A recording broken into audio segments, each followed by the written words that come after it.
Je vous remercie à nouveau aussi d'être présent ce matin. Donc, je me présente, Albéric Chemana, et je vais vous parler des dispositifs d'interface graphique et numérique.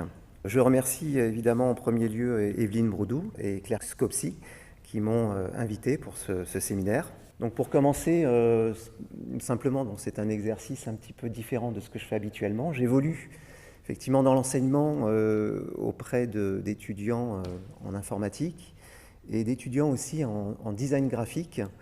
Donc ça m'est arrivé effectivement de diversifier les publics, mais là c'est encore pour moi tout nouveau, un public particulier, de chercheurs, de spécialistes dans les instruments de recherche et les archives. L'idée, en tout cas, c'est de vous présenter, de réfléchir sur les dispositifs d'interface graphique et, dans un premier temps, pour me présenter, très rapidement, j'évolue dans des horizons variés autour de l'image, des médias et des transmédias.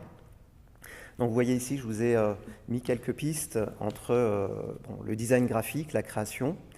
Je côtoie des professionnels dans les métiers de l'image, des médias et du transmédia depuis quelques années en travaillant en coworking dans des clusters ou des lieux de coworking.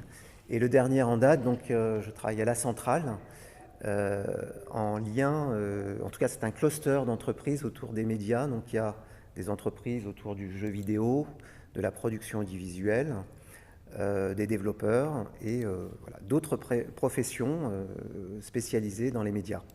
Ce qui pour moi est très enrichissant et ce qui permet également aussi de développer des projets inter-enseignement et professionnels. Donc je vais dire que ma casquette se situe entre des projets à caractère, à dimension professionnelle, où je vais répondre à des prestations graphiques, de sites internet, de supports imprimés et identité visuelle. Donc effectivement, entre en jeu la question du design graphique, de la gestion de l'espace et d'interface.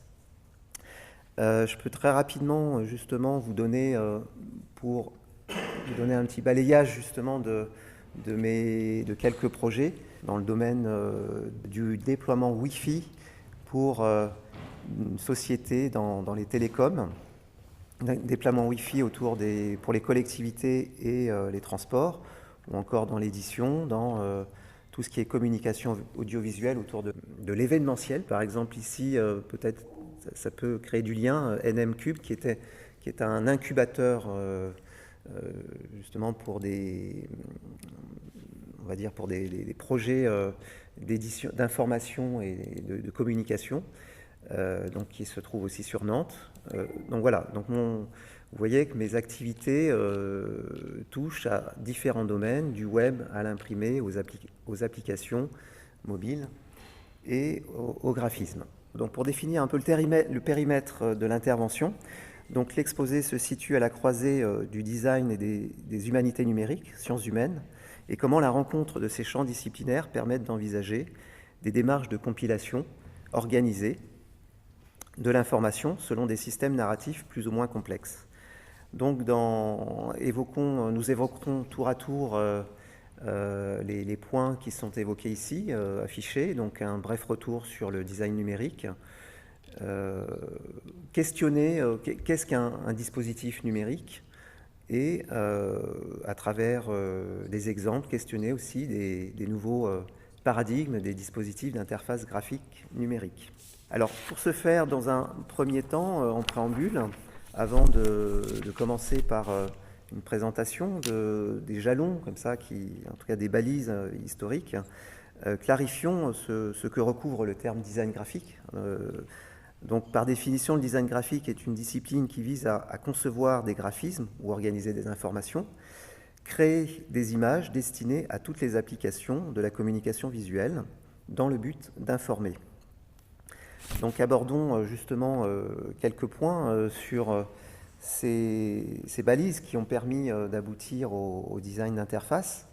Dans un premier temps, le design d'interface est plutôt sous-estimé ou en tout cas peu peu éclairé. Donc c'est plutôt le domaine de l'informatique, des grandes entreprises, de l'industrie informatique et des ingénieurs qui dominent.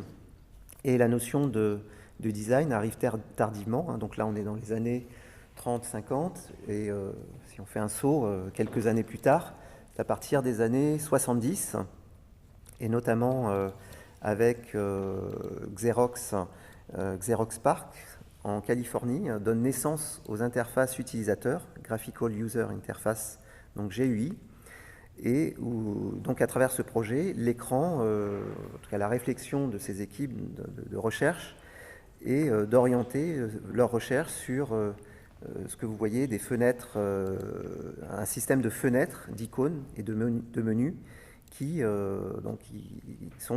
créent un dispositif de pointage grâce à la souris.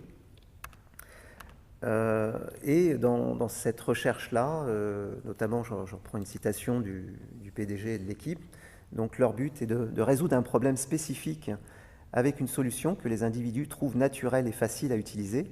Donc on garde dans un coin de nos têtes cette notion de facilitation, d'utilisation, qui aujourd'hui sont des termes importants, on le verra. Pour continuer dans les années, donc là si on fait un saut quelques années plus tard, dans les années 80, notamment en 1984, bien sûr on connaît tous le fondateur d'Apple, Steve Jobs, qui diffusera massivement des micro-ordinateurs, les Macintosh, avec des interfaces graphiques, une recherche plus conviviale de l'interface, et notamment un soin apporté à la typo. On le voit d'ailleurs dans une partie ici des exemples avec des recherches sous forme de menus, des fenêtrages, des barres d'outils. Donc c'est vraiment, voilà, on est là dans les fondements de l'usage des outils, des interfaces. Et si on rebondit quelques années plus tard, aussi en 1990, bon, on a assez vite oublié le CD-ROM, mais je trouve que c'est un support quand même très important parce qu'il a invité à, on va dire, une sorte d'ingénierie culturelle, à diffuser massivement des informations culturelles dans une dimension, enfin en tout cas l'interface graphique, un soin, ou en tout cas les prémices de la façon dont on va réfléchir, enfin pour le graphiste, réfléchir l'interface. On est dans des logiques justement de navigation, de choix de menus, de boutons, d'icônes, avec encore une fois une recherche de navigation particulière. Et ça ouvre donc des perspectives par rapport à des logiques de navigation de transmédia et de stratégie. Aujourd'hui, on parle de storytelling, enfin en tout cas depuis quelques années. Et donc tout ça ouvre le champ par la suite à évidemment toutes ces parties, toutes ces évolutions qu'on a connues dans les années 2000, que ce soit l'envol d'Internet, la révolution des smartphones, des tablettes. Je passe très rapidement sur tous ces points-là, les réseaux sociaux, les jeux vidéo aujourd'hui, qui connaissent un essor important et qui ouvrent des champs infinis pour le design d'interaction. Je termine sur la définition importante en 2005 de l'Interaction Design Association, qui rassemble une communauté internationale de designers et d'interaction, qui définit le design d'interaction comme la structure et le comportement de systèmes interactifs. Alors le terme de système est important, puisqu'après on va définir aussi ce qu'on entend par dispositif, et je le relie à système. Les designers d'interaction s'efforcent de créer des relations riches de sens entre les personnes et les produits et services qui utilisent des ordinateurs aux terminaux mobiles jusqu'aux appareils électroménagers et au-delà. Donc les interfaces se diffusent à travers différents types de périphériques, de supports. Intéressons-nous à présent à l'approche des dispositifs numériques et tentons de définir au préalable la notion de dispositif, qui me semble vraiment une notion, un terme important pour comprendre aujourd'hui dans quoi nous sommes tous pris entre nos applications mobiles, nos applications web, et porter éventuellement un regard critique lié au design d'interaction. Donc le philosophe Giorgio Agamben définit le mot dispositif comme dispositio, disponere, qui dispose de l'homme. Celui-ci renvoie à une économie, à un ensemble de praxis, de savoirs, de mesures, d'institutions, dont le but est de gérer, gouverner, de contrôler et d'orienter en un sens qui se veut utile les comportements et les pensées des hommes. Donc il y a cette notion de gouvernance, de contrôle des individus et de contrôle des comportements, des pensées, qui s'opèrent dans des systèmes qu'une équipe met en place, une équipe justement pluridisciplinaire pour créer des applications aussi bien mobiles que web. Et ce dispositif est une sorte de cadre où on va orchestrer l'information. Donc ce dispositif définit en quelque sorte une stratégie générale. L'architecture de l'information constitue dans un second temps un aspect fondamental d'un projet numérique et de sa mise en œuvre. Abordons justement dans un deuxième point la question du design d'expérience. Et donc pour citer quelques personnes clés, notamment Don Norman, psychologue cognitiviste américain et professeur émérite en sciences cognitives de l'Université de Californie, qui a travaillé sur les questions de user experience, mais également un autre personnage clé dans l'architecture informationnelle, Peter Morville, qui a fondé et réfléchi aux 3 piliers de l'architecture de l'information.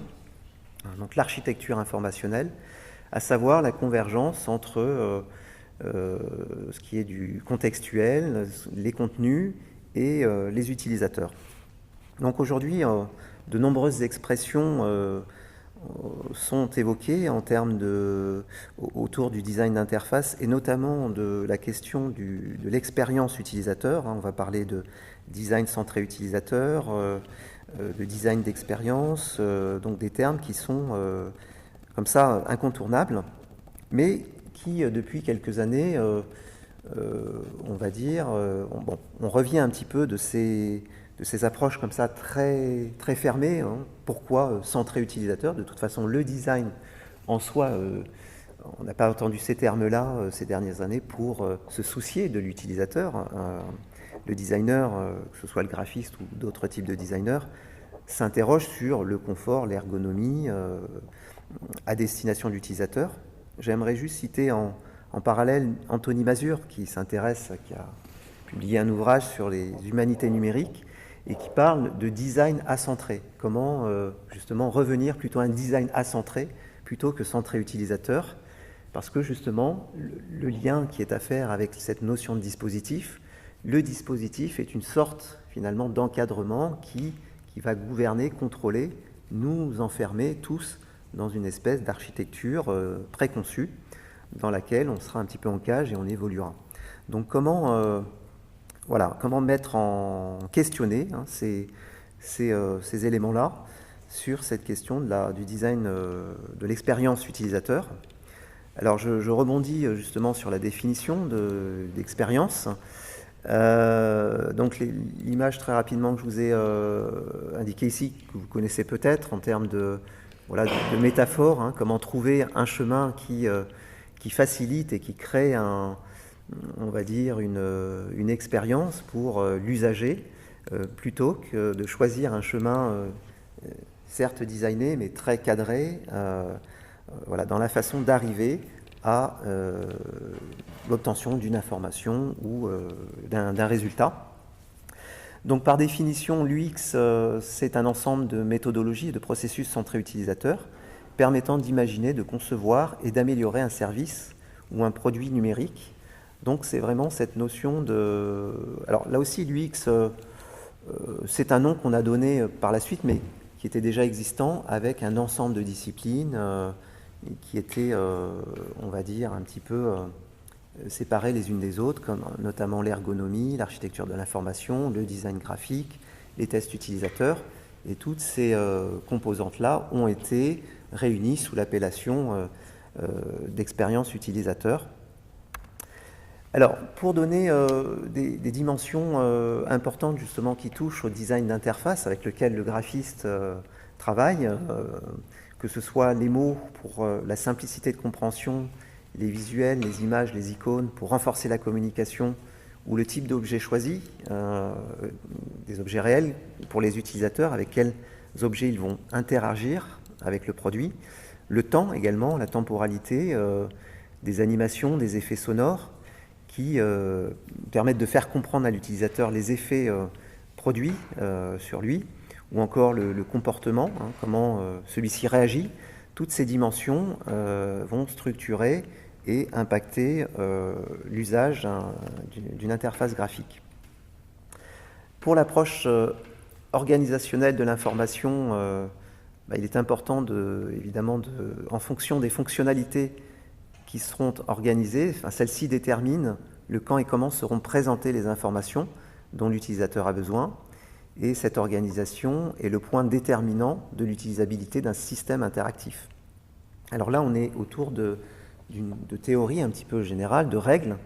Je ne vais pas trop m'attarder là-dessus, mais on a évidemment de nombreux spécialistes comme Amélie Boucher, ou un ouvrage, je vous renvoie à l'ouvrage de Jean-François Noguier, Jules Leclerc, sur l'UX design et ergonomie des interfaces, qui étudie longuement toutes les règles d'ergonomie et d'interfaçage qui touchent à la question à la fois d'ergonomie générale, on parle d'ergonomie dans différents domaines qui nous entourent, des objets physiques à des supports immatériels, donc l'ergonomie web en fait partie.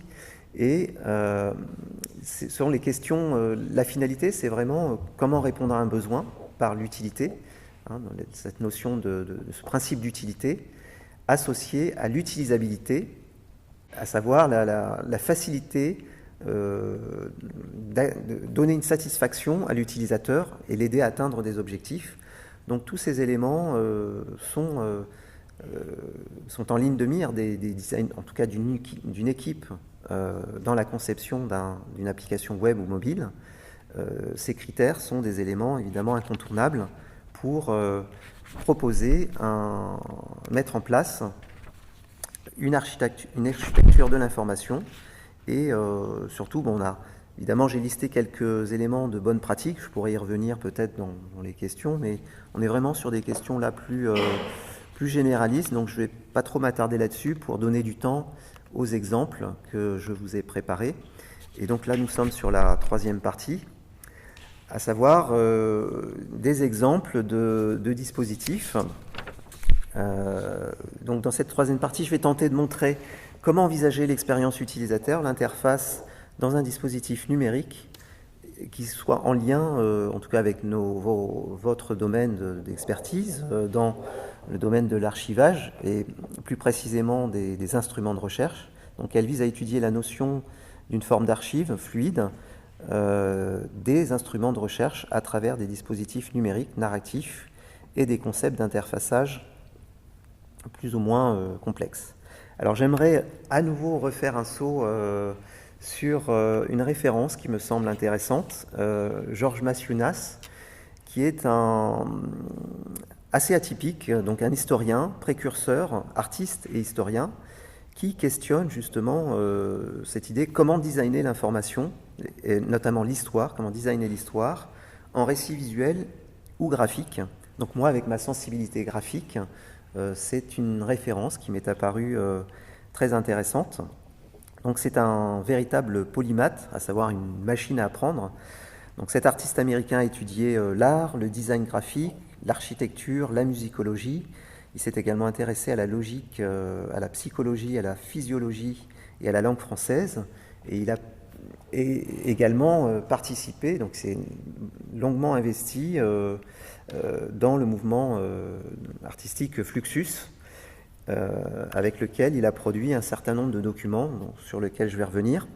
Alors je vais évoquer très rapidement un exemple de Learning Machine, qui est une sorte de réforme pédagogique graphiquement représentée. Vous voyez ici un exemple daté des années 1969. Donc c'est intéressant de voir aussi la correspondance avec la partie historique que je vous ai évoquée tout à l'heure, avec l'apparition des prémices des interfaces graphiques. Et celui-ci voilà, interroge la façon de composer graphiquement des éléments. Donc on voit ici des visuels, une sorte de sémantique et de narration qui s'opère graphiquement, même si évidemment on n'est pas dans de l'interaction. Enfin, mais pour moi, il y a déjà potentiellement quelque chose qui se raconte par rapport à ce que pourrait être une dimension interactive, donner une dimension interactive. Ou encore, ici, The Big Chart en 1973, qui vise à élaborer une histoire exhaustive, universelle, encyclopédique, totale et totalisante de Fluxus, donc ce mouvement d'art contemporain des années 60. Donc on a affaire ici à une sorte de vision totale, diagrammatique, synchronoptique, une histoire limbiratique et rhizomique qu'on peut appliquer déjà comme principe en créatif pour le designer graphique, pour penser des interfaces un peu nouvelles et ouvrir des potentiels variés. Je rebondis là avec un exemple plus contemporain. Donc j'ai directement participé en tant qu'observateur à un événement organisé par le West Media Lab, qui est un cluster spécialisé, on va dire, dans la mise en mouvement, la mise en synergie d'acteurs des médias et de la communication en région Pays de Loire et notamment à Nantes. Donc j'ai collaboré avec eux justement pour travailler sur un système d'identité visuelle pour un incubateur, comme je vous ai évoqué précédemment. Et ils organisent, donc par rapport à au thème d'aujourd'hui, ça a tout de suite fait tilt. Je me suis dit, tiens, là je pourrais parler de leur session IBLAM qu'ils organisent très régulièrement depuis de nombreuses années. Et j'ai participé, encore une fois en tant qu'observateur, à une session donc qui réunit plusieurs porteurs de projets et qui viennent chacun avec des données, des archives, des données collectées dans des domaines très variés. Hein. Ça peut aller, vous voyez, des porteurs de projets de villes ou encore de festivals ou d'institutions qui viennent avec une problématique. Voilà, j'ai des données et j'aimerais bien les scénariser et leur donner, on va dire, une consistance plus accessible pour le tout venant ou un certain public. Pour ce faire, donc, là, le porteur de projet, je me suis intégré à une équipe au départ, donc qui me semblait intéressante. Donc, c'est autour justement des archives et patrimoine d'Ille-et-Vilaine, de la ville de Rennes. Et pour vous expliquer le principe de ce type de fonctionnement, donc on est sur un mode hackathon en 2 jours de sprint. Il s'agissait d'expérimenter et proposer des projets de contenu ou services innovants, récits interactifs, valorisation des archives, couverture événementielle, data visualisation, avec une équipe hybride d'étudiants, journalisme, en web design et informatique. Donc vous voyez qu'on est dans un projet de dimension qui appellerait à des archives ou évidemment d'instruments de recherche. C'est un projet dimension collaborative qu'il faut évidemment mettre en œuvre avec donc là, à travers cet événement, des méthodologies étaient données en préambule, puis ensuite l'équipe s'est mise au travail pour réfléchir justement à une façon de raconter une histoire autour justement de ces problématiques d'archivage. Donc là, en l'occurrence, l'Ille-et-Vilaine et les archives avaient un problème, donc des données autour des questions de la population du 3e âge qui, dans une trentaine d'années, on sera dans des problématiques d'une augmentation du 3e âge et comment sensibiliser le public, changer le regard du public aussi sur le 3e âge et réfléchir à ces questions, d'anticiper un petit peu sur ces questions qui seront très prégnantes dans quelques années. Et donc cette équipe est partie sur la réflexion finalement d'aller à la rencontre du 3e âge. Et je vous passe dans un premier temps un petit extrait vidéo. Bon, je ne sais pas s'il sera très clair ou si vous en entendrez bien, mais j'essayerai ensuite très rapidement de commenter. En France. Et... Ouais. Du coup, nous, on s'est posé plusieurs questions. Qu'est-ce que c'est finalement être vieux? Qu'est-ce que c'est, à quel âge on peut dire qu'on est une personne âgée? Qu'est-ce qu'un senior?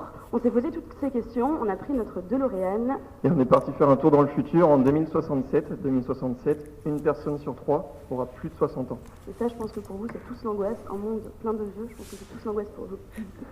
Du coup, on a proposé une petite boîte messagerie instantanée. Ce que je vais faire, je vais commenter parce que le son est très mauvais. Avec son soi de 2067. Donc le but est d'informer et de déconstruire tous les stéréotypes que nous, les jeunes, on peut avoir envers les personnes âgées. Donc l'utilisateur type, il a entre 16 et 30 ans et il a le choix donc, entre deux personnages, donc le féminin et le masculin. Et quand il choisit le personnage qu'il veut, donc, il arrive sur la boîte de conversation où il retrouve son double futuriste. Alors, première chose à faire, donc on voit là qu'il y a donc la personne du futur, donc le moi du futur, demande s'il y a quelqu'un. On peut répondre dans la boîte dans la boîte de quelque chose. Donc voilà. Et coucou. Donc ensuite, on arrive sur donc la conversation prend forme et on arrive sur donc un choix où on peut poser une question soit très agiste. Très rapidement, c'est surtout la forme qui est donnée, à savoir avec ces archives, ces données, comment installer un dispositif qui permette de mettre en scène des données à travers une sorte de chatbot, en fait, de dispositif conversationnel. Et alors là, on voit une partie, plutôt un extrait, un dialogue. Donc, je reprends la question du troisième âge et on va cibler comme ça deux personnages. On va choisir et dialoguer avec un de ces personnages. Et dans ce dialogue, au départ, donc c'est un dialogue très, on va dire, très informel. Et puis au fur et à mesure du dialogue vont s'installer, être intégrées des informations, des graphiques, des données précises justement sur cette population du troisième âge. Et au fur et à mesure, l'idée est de changer le regard. Donc on est à la fois dans une projection, une anticipation dans cette application et qui permet de... l'utilisateur va vous dire en 2050, en 2060, on aura un temps de personnes âgées, etc., etc. Je reviens je continue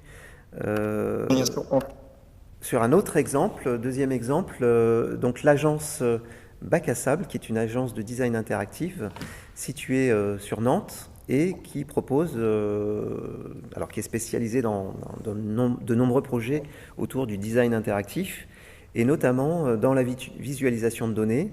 Alors cette agence, donc, qui est créée par Heidi Guernati et Nicolas Cloarec, donc cette agence Bac à Sable, propose d'explorer et de cartographier, de raconter des contenus, des thèmes, à travers la navigation dans des données.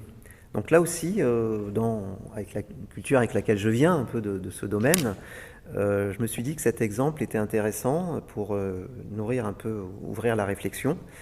Alors là, on est dans un domaine plus opérationnel, c'est-à-dire qu'ils ont créé un outil pour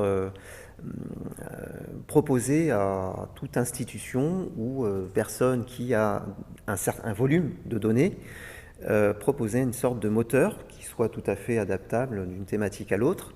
Et vous voyez qu'on a une espèce de fonctionnement rhizomique avec des nœuds comme ça d'informations, avec des thèmes mais qui sont tout à fait interchangeables. Là, on est dans une thématique de data, de mind mapping, mais qu'on peut appliquer à d'autres catégories, d'autres thèmes. Donc là aussi, j'ai une courte vidéo. Donc là aussi, le son, parce que ça vient de mon poste, le son n'est pas terrible, mais je commenterai. Donc vous voyez, là, je suis sur l'outil en ligne. Donc c'est exactement ce que je vous présentais. Sur ma partie, j'ai beaucoup de cartes. J'ai aussi beaucoup de données. Vous pouvez en mettre un bon paquet. Je vais plutôt commenter. Donc là, il commente un certain nombre de données. Et ici, vous avez donc en ligne l'accès à différents types d'applications, voilà, sur la sécurité, sur des événements, le Web Today, ou encore ici pour la SNCF. Alors là, il présente un projet autour de start-up et comment identifier l'écosystème des start-up dans la région nantaise, si je ne me trompe pas. Et vous voyez que là, on a une démonstration dynamique à la fois sur les parties latérales des diagrammes, des éléments, des catégories. Puis ensuite, on peut naviguer dans ces catégories et mettre en avant certaines catégories. Donc ensuite, dans un deuxième temps, là, il parle de l'histoire d'Apple. Donc ils ont travaillé sur comment proposer une histoire sous une autre forme, une approche dynamique. Donc là, on est sur des questions finalement d'archivage, puisqu'on a des données, on a des dates, etc. Et on va proposer une façon de mettre en scène et d'explorer l'information sous forme d'une cartographie comme ça, dynamique. Dernier exemple, l'exemple d'un artiste,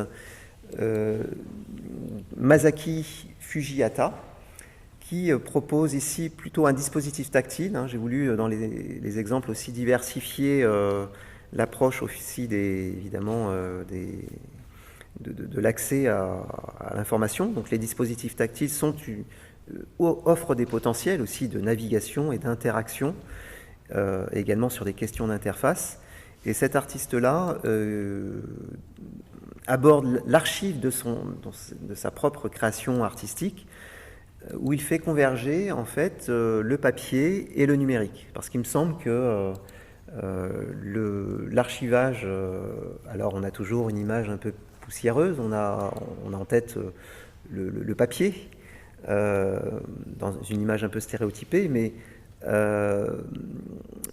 le papier est toujours un élément important et je pense qu'il peut aujourd'hui encore avoir un rôle important pour encore une fois, trouver, innover et sortir de solutions un peu standards qu'on a aujourd'hui dans les interfaces. Et ça permet peut-être de re-questionner les interfaces numériques. Donc ici, c'est un jeu, en fait, donc un livre, c'est sous forme de classeur, archétype, sous forme d'un dossier d'archives qui intègre un système de réalité augmentée. Donc ce livre physique contient des données. Et donc ces données sont archivées numériquement et permettent de lire des vidéos. Et on est dans une espèce de simulation 3D, comme ça, en réalité augmentée. Donc on voit ici quelques exemples de visuels. Bon, là, je n'ai pas mis de vidéo, mais je pense qu'on peut assez facilement se projeter avec ces exemples où, vous voyez, on peut directement mettre en face d'un pointeur, on a ici en rouge, la tablette, et activer des éléments et avoir accès à des compléments, des enrichissements d'informations sur l'œuvre de l'artiste. Les exemples sont nombreux, j'en avais d'autres, évidemment, mais pour essayer de tenir le temps, je m'arrêterai là-dessus. Puis si y a d'autres demandes, je peux évoquer 2-3 exemples en plus. Pour synthétiser en tout cas la présentation du contenu, donc après avoir en premier lieu défini le design numérique ou design d'interaction, nous avons abordé la notion de dispositif inhérent à tout système d'information et d'accès au savoir. Que ce soit découper, catégoriser, organiser, développer ou orchestrer une expérience, toutes ces actions contribuent à construire et structurer notre approche de l'information. En matière d'instruments de recherche, les nouvelles technologies nous offrent une approche de l'écrit complémentaire au papier.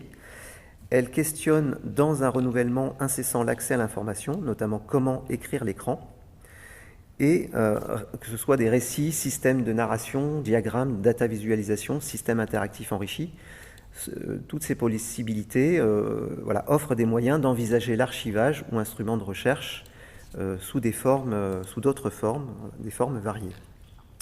Donc je vous remercie de votre attention.